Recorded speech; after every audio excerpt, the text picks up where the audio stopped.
जय हिंद। कैसे हैं आप? एक बार फिर आपके अपने चैनल गुरु गंगा में आपका हार्दिक स्वागत है। आज के वीडियो में हम लोग वाक्यांशों के लिए एक शब्द पढ़ेंगे। यह भाग 2 होगा। पिछली वीडियो में हमने भाग 1 पढ़ा था। इसमें हमने बहुत सारे इंपॉर्टेंट वाक्यांशों को शामिल किया है और इस वीडियो में वाक्यांशों के लिए एक शब्द जो है वो प्रतियोगी परीक्षाओं की दृष्टि से बहुत इंपॉर्टेंट है, तो इसको भी आप उतना ही लाइक करेंगे, उतना ही ध्यान से देखेंगे और अपनी तैयारी के लिए आप इस भरोसे के साथ देखेंगे कि आपसे कोई भी परीक्षा में पूछा गया वाक्यांश एक शब्द के लिए जो होगा वह छूटे नहीं। ठीक है, तो इससे पहले कि वीडियो शुरू करें, जिन लोगों ने चैनल को सब्सक्राइब नहीं किया हुआ चैनल को सब्सक्राइब करके बेल आइकन को प्रेस कर दें ताकि प्रत्येक वीडियो की नोटिफिकेशन को समय पर मिलती रहे। और जिन्होंने पिछली वीडियोज़ नहीं देखी है, पिछला भाग नहीं देखा है, वो इस वीडियो के डिस्क्रिप्शन बॉक्स में जाकर दिए गए लिंक पर क्लिक करके पिछला भाग और पिछली वीडियोज़ भी देख सकते हैं। तो आइए चलें आज की कक्षा की ओर। पिछली वीडियो में हम लोगों ने बहुत सारे इंपॉर्टेंट वाक्यांशों को देखा था और उनके शब्दों को देखा था। आज भी शुरू करते हैं। चलिए देखिए, पहला, जंगल में लगने वाली आग, इसको दावानल या दावाग्नि, दावानल या दावाग्नि कहते हैं। ठीक ना, जंगल में लगने वाली आग को। और पेट की जो अग्नि होती है उसको क्या कहते हैं? उसको जठराग्नि कहते हैं। जठराग्नि कहते हैं, जठर अग्नि है ना, जठराग्नि कहते हैं। आगे शायद आएगा भी। जिसके हृदय में ममता नहीं है, उसके लिए एक शब्द क्या होगा? निर्मम। तीन ओर से पानी से घिरा भूभाग प्रायद्वीप कहलाता है। आप जानते हैं भारत एक प्रायद्वीप है ना, तीन ओर से पानी से घिरा हुआ है, इसलिए ये प्रायद्वीप कहलाता है। वह व्यक्ति जिसको भूमि के भीतर की वस्तुओं की जानकारी हो, भूगर्भवेत्ता। क्या कहेंगे उसे? भूगर्भवेत्ता। भला चाहने वाला, हितैषी। जो अनुकरण करने योग्य हो, अनुकरणीय। एक दूसरे पर आश्रित होना, अन्योन्याश्रित। क्या होता है? अन्योन्याश्रित, एक शब्द उसके लिए है। नेक्स्ट देखते हैं, किसी ग्रंथ में अन्य व्यक्ति द्वारा जोड़ा गया भाग। किसी ग्रंथ में किसी दूसरे व्यक्ति द्वारा अगर कोई भाग जोड़ दिया जाए तो उसे कहते हैं क्षेपक। क्या कहलाते हैं? क्षेपक कहते हैं ना, क्षेपक कथा है। हर समय देर से कार्य करने वाला, दीर्घ सूत्री। वह भाई जो अन्य माता से उत्पन्न हुआ हो, वह अन्योदर कहलाता है।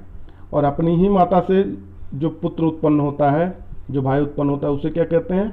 उसे सहोदर कहते हैं। क्या कहते हैं? सहोदर कहते हैं, आप जानते भी हैं। और अन्य माता से जो भाई उत्पन्न होता है उसे अन्योदर कहते हैं। आगे देखिए, जिसकी भुजाएं घुटनों तक लंबी हो, एक शब्द क्या होगा? आजानुबाहु। जिसका कोई शत्रु ना हो, अजात शत्रु। नेक्स्ट देखिए, सदा दूसरों पर संदेह करने वाला, शंकालु। किसी विषय की पूरी छानबीन करना, विवेचन। वह स्त्री जिसके पति ने त्याग दिया हो, परित्यक्ता। क्या कही जाएगी वह स्त्री? परित्यक्ता। जिसे इंद्रियों द्वारा अनुभव न किया जा सके, अगोचर। एक स्थान पर टिक कर न रहने वाला क्या कहलाता है? यायावर। यानी जो हमेशा घूमता टहलता रहा, कहीं एक जगह स्थिर न रहे, तो उसे क्या कहेंगे? यायावर। सबसे बड़ा यायावर किसे कहा जाता है भारत के अंदर? राहुल सांकृत्यायन जी को कहा जाता है। आप जानते हैं पंडित राहुल सांकृत्यायन को, जिन्होंने प्रसिद्ध पुस्तक लिखी था तो घुमक्कड़ जिज्ञासा। आगे चलें, जिस पर अनुग्रह किया गया हो, अनुग्रहित। जो बात लोगों से सुनी गई हो, क्या कहलाती है? किंवदंती, है ना। अनुश्रुति भी कहा जाता है। क्या कहा जाता है?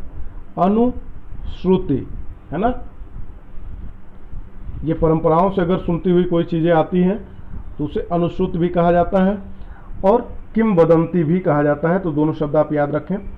सबको समान भाव से देखने वाला, समदर्शी। जो बदला न जा सके, अपरिवर्तनीय। जो स्त्री के वशीभूत है, यह शायद आपने इससे पहले शायद न जाना हो। जो स्त्री के वशीभूत है, स्त्रैण।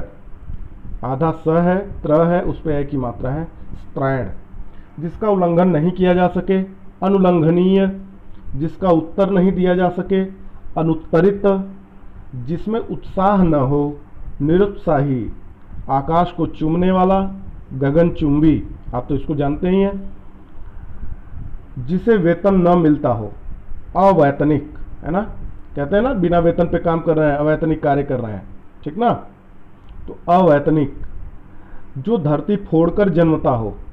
उद्भिज, जो व्याकरण जानता हो।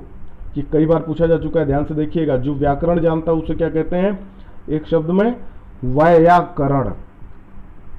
वैयाकरण, किसी पुस्तक की हाथ से जो लिखी गई प्रति होती है उसे कहते हैं पांडुलिपि। क्या कहेंगे, पांडुलिपि। युद्ध में स्थिर रहने वाला, जो युद्ध में स्थिर रहता हो उसे कहते हैं युधिष्ठिर। जो अपने कर्तव्य का निश्चय न कर सके, है ना, किंग कर्तव्य विमूढ़। क्या कहते हैं एक शब्द में, किंग कर्तव्य विमूढ़। जिसे छोड़ा नहीं जा सके, अत्याज्य। जिसे छोड़ा जा सके, त्याज्य। जो आंखों से सुनता हो, चक्षुश्रवा। क्या कहेंगे उसे, चक्षुश्रवा। छोटा स में र लगा हुआ है ना, आधा स है, पूरा र है। जो किसी अन्य व्यक्ति के स्थान पर कार्यरत हो, स्थानापन्न। क्या कहेंगे, स्थानापन्न। नेक्स्ट देख लेते हैं, छोटे से छोटे काम में भी त्रुटि ढूंढने वाला, छिद्रान्वेषी। उत्तराधिकार में प्राप्त संपत्ति क्या कहलाती है, रिक्त। बहुत इंपॉर्टेंट है, आप ध्यान से देख लीजिए, इसमें से बहुत सारी चीज़ें ऐसी हैं जो प्रत्येक पुस्तक में उपलब्ध नहीं होंगी, तो आप इसको ध्यान से देखते जाइए। वीडियो एक दो बार पूरा जरूर देखा करें, उसके बाद आप नोट करने का प्रयास करें, तो इससे आपका दोहरा भी जाएगा, आप ज़्यादातर चीज़ें सीख भी लेंगे। तो उत्तराधिकार में प्राप्त संपत्ति कहलाती है रिक्त, ठीक है। जिसे बुलाया न गया हो, अनाहूत। क्या कहेंगे उसे, अनाहूत। जिसके पास कुछ न हो, अकिंचन। रंगमंच के पर्दे के पीछे का स्थान क्या कहलाता है, नेपथ्य।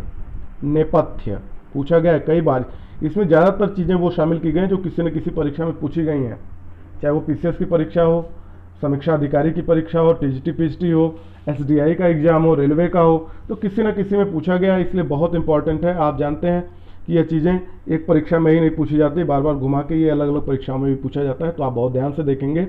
जिसका जन्म कन्या के गर्भ से हुआ हो, कानीन। क्या कहलाएगा वो, कानीन। हवन में जलाने वाली लकड़ी क्या कहलाती है, समिधा। उसके लिए एक शब्द क्या होता है प्रयोग, समिधा। जो स्त्री सूर्य भी ना देख सके, है ना, मतलब जिसे सूर्य देखने का अवसर भी प्राप्त नहीं होता है, वो क्या कहलाती है, असूर्यपश्या। क्या कहलाएगी, बहुत इंपॉर्टेंट है, पूछा गया ये भी, असूर्यपश्या। दिशाएं ही जिनका वस्त्र है, वो क्या कहलाएंगे, दिगंबर। बहुत सी भाषाओं को जानने वाला, बहुभाषाविद। तैरने की इच्छा क्या कहलाती है, तैरने की इच्छा, तितिर्षा। क्या कहलाती है, तितिर्षा। पेट की अग्नि, जठराग्नि। हमने अभी ऊपर बताया था आपको, जंगल में लगने वाली आग क्या कहलाती है, दावाग्नि, है ना। आगे देख लीजिए, जो नभ में चलता है, खेचर। जो क्षीण न हो सके, अक्षय, है ना। जिसका इलाज न हो सके, क्या कहलाता है वो, असाध्य। कहते हैं ना इस रोग का कोई इलाज नहीं, असाध्य रोग है। जो सब कुछ जानता है उसे सर्वज्ञ कहते हैं, ठीक है। महल का भीतरी भाग जहाँ रानियां निवास करती हैं उसे अंतःपुर कहा जाता है और रनिवास भी कहा जाता है, दोनों चीज़ें कही जाती हैं। जो कठिनाई से समझने योग्य हो, दुर्बोध। अनिश्चित आजीविका, जिसका कोई ठिकाना ना हो, मतलब ऐसी आजीविका है जो कब तक है कब तक नहीं है इसका कोई ठिकाना नहीं है, तो उसे हम क्या कहते हैं एक शब्द में, आकाश वृत्ति। आकाश वृत्ति। जो शब्दों द्वारा व्यक्त न हो सके, अव्यक्त। संध्या और रात्रि के बीच का समय, जिसको आप कहते हैं गध बेला, है ना, गोधूली कहलाती है। क्या कहलाती है, गोधूली। प्रिय वचन बोलने वाली स्त्री, प्रियंवदा। क्या कहेंगे उन्हें, प्रियंवदा, है ना, प्रिय बोलने वचन बोलने वाली। जिसका दमन करना कठिन हो, दुर्दम्य। जिस पर हमला न किया गया हो, अनाक्रांत। ऐसा कवि जो तत्काल रचना करता हो, आशु कवि। किसी संप्रदाय का समर्थन करने वाला, अनुयायी। आप जानते हैं जिसका कोई दूसरा उपाय न हो, अनन्योपाय। क्या कहलाएगा, अनन्योपाय। आगे देखें, जिसका चिंतन न किया जा सके, अचिंत्य। क्या कहेंगे, अचिंत्य। वास्तविक मूल्य से अधिक लिया जाने वाला मूल्य क्या कहलाता है, अधिमूल्य कहलाता है। एक शब्द में उसे क्या कहेंगे? अधिमूल्य। जो बाह्य संसार के ज्ञान से अनभिज्ञ हो उसे कहेंगे अलोकज्ञ। अलोकज्ञ। जो रचना अन्य भाषा की अनुवाद हो, अनूदित, है ना। आगे देख लेते हैं। जो बिन मांगे मिल जाए, अयाचित। क्या कहेंगे उसे? अयाचित। जो ढका हुआ न हो वह अनावृत्त कहलाता है। एक शब्द में क्या कहा जाएगा उसे? अनावृत्त। जो खेत जोता न गया हो, न जोता गया खेत क्या कहलाता है? अप्रहत। यह भी पूछा गया है, दोनों बहुत इंपॉर्टेंट। अप्रहत। आगे देखिए। जो दोहराया न गया हो उसे क्या कहेंगे? अनावर्त। यह इधर होना चाहिए था, ठीक है, तो आप यहीं से जान लीजिए। जो दोहराया न गया हो क्या कहलाएगा? अनावर्त। जो भोजन रोगी के लिए निषिद्ध हो उसे क्या कहेंगे? अपथ्य, है ना। पीछे पीछे चलने वाला या अनुसरण करने वाला। एक शब्द में क्या कहलाएगा? उस अनुगामी। जिसका आदर न किया गया हो वह अनादृत। क्या? अनादृत। आवश्यकता से अधिक धन का संचय न करना कहलाता है अपरिग्रह। क्या कहलाएगा? अपरिग्रह। आगे देख लेते हैं। किसी वस्तु को प्राप्त करने की तीव्र इच्छा क्या कहलाती है? अभिप्सा। किसी वस्तु को प्राप्त करने की तीव्र इच्छा अभिप्सा कहलाती है। सिर से पांव तक, आपाद मस्तक। एक शब्द क्या है उसके लिए? आपाद मस्तक। नदी के निकलने का स्थान क्या कहलाता है? उद्गम। आप जानते हैं। जिसने हमला किया हो, जिसने हमला किया हो क्या कहलाएगा? एक शब्द में आक्रांता। जिस पर हमला किया गया हो आक्रांत, है ना। और जिस पर हमला न किया गया हो, अभी ऊपर आया, अनाक्रांत। ठीक है, ये तीनों मिलता जुलता शब्द है, तो आप इसमें अंतर जानते रहेंगे। और यदि वीडियो आपको पसंद आता है तो इसको लाइक जरूर करें, अपने मित्रों में शेयर जरूर करें, और अपने अमूल्य सुझाव, बहुमूल्य सुझाव हमको जरूर दें आप कमेंट बॉक्स के अंदर। और जिन्होंने चैनल को सब्सक्राइब नहीं किया, चैनल को सब्सक्राइब भी जरूर कर लें, ठीक है। तो आगे चलें। घटनाओं का काल क्रम से किया गया वर्णन क्या कहलाता है? इतिवृत्त। जिसके ऊपर किसी का उपकार हो, एक शब्द में उपकृत। दूसरे के खाने से बची वस्तु क्या कहलाती है? उच्छिष्ट। उच्छिष्ट, ठीक है ना। बहुत इंपॉर्टेंट शब्द हैं ये। जो मृत्यु के समीप हो, आसन्न मृत्यु। एक शब्द में क्या कहेंगे? आसन्न मृत्यु। जो शोक करने योग्य नहीं हो, अशोक्य। जो प्रमाण से सिद्ध न हो सके, अप्रमेय। अपनी प्रशंसा स्वयं करने वाला क्या कहलाता है? एक शब्द में उसे क्या कहेंगे? अपनी प्रशंसा स्वयं करने वाले को आत्मश्लाघी। क्या कहेंगे? आत्मश्लाघी। जो वध करने योग्य न हो, अवध्य। जिसे सूंघा न जा सके, ये बड़ा हुआ है ना, जिसे सूंघ, और चंद्रबिंदी यहाँ होगी, यहाँ नहीं होगी। जिसे सूंघा न जा सके, आघ्रेय। दूसरे के हित में अपना जीवन त्याग देना, एक शब्द में आत्मोत्सर्ग। आपने सुना होगा। जो दुख या भय से पीड़ित हो, कातर। सांसारिक वस्तुओं को प्राप्त करने की इच्छा क्या कहलाती है? एषड़ा। क्या कहलाती है? एषड़ा। जिसने अपना ऋण चुका दिया हो, उऋण। ऊपर की ओर जाने वाला, एक शब्द क्या होगा इसके लिए? ऊर्ध्वगामी। नीचे की ओर जाने वाला, अधोगामी। क्या कहा जाएगा उसे? अधोगामी, ठीक है। तो आप दोनों जानते रहिए, दोनों एक दूसरे का विपरीतार्थक है। आगे चलते हैं। जो उपनिषदों से संबंधित हो, औपनिषदिक। कई जगह से मिलाकर इकट्ठा किया हुआ, एकीकृत। दो व्यक्तियों के बीच परस्पर होने वाली बातचीत, कथोपकथन। क्या होता है? कथोपकथन। देखिए थोड़ा अलग तरीके का है सब वाक्यांश, तो इसको आप ध्यान से देखें, एक दो बार देखेंगे तो ये चीज़ें ऑटोमेटिक याद होनी शुरू हो जाएंगी, ठीक है। विचारों का ऐसा प्रवाह जिससे कोई निष्कर्ष ना निकले, है ना। कहते हैं ना कि कुछ समझ में नहीं आ रहा है क्या चल रहा है, बड़ा विचार कर रहे हैं तो भी, तो इसे कहते हैं उहापोह। क्या कहेंगे? उहापोह। कनिष्ठिका और मध्यमा के बीच की उंगली क्या कहलाती है? अनामिका। जिसके हृदय पर आघात हुआ हो, उसे एक शब्द में क्या कहेंगे? मर्माहत। जो अपने पद से हटाया गया हो, पदच्युत। आप जानते हैं, सुना होगा आपने नाम। यात्रा में उपभोग के लिए दी गई खाद्य सामग्री, यानी वो खाद्य सामग्री जो यात्रा में उपभोग के लिए दी गई हो, तो उसे क्या कहते हैं? पाथेय। बहुत इंपॉर्टेंट है पाथेय। इसमें से आप मान के चलिए कि ज़्यादातर जो वाक्यांश हैं वो किसी न किसी परीक्षा में जरूर पूछे गए हैं। आधी रात का समय क्या कहलाता है? निशित, निशीथ, है ना। आधी रात का समय एक शब्द क्या होगा? निशीथ। जिस पुरुष की पत्नी साथ नहीं है उसे कहेंगे विपत्नीक, है ना। साथ नहीं है, ध्यान देना है इस बात को, साथ नहीं है तो क्या होगा? विपत्नीक। और जिस पुरुष की स्त्री मर गई होगी उसे क्या कहेंगे? विधुर। क्या कहेंगे? विधुर। यह अंतर है दोनों में। विपत्नीक में पत्नी जीवित होती है पर साथ नहीं है। उपनिवेश से संबंध जिसका, औपनिवेशिक।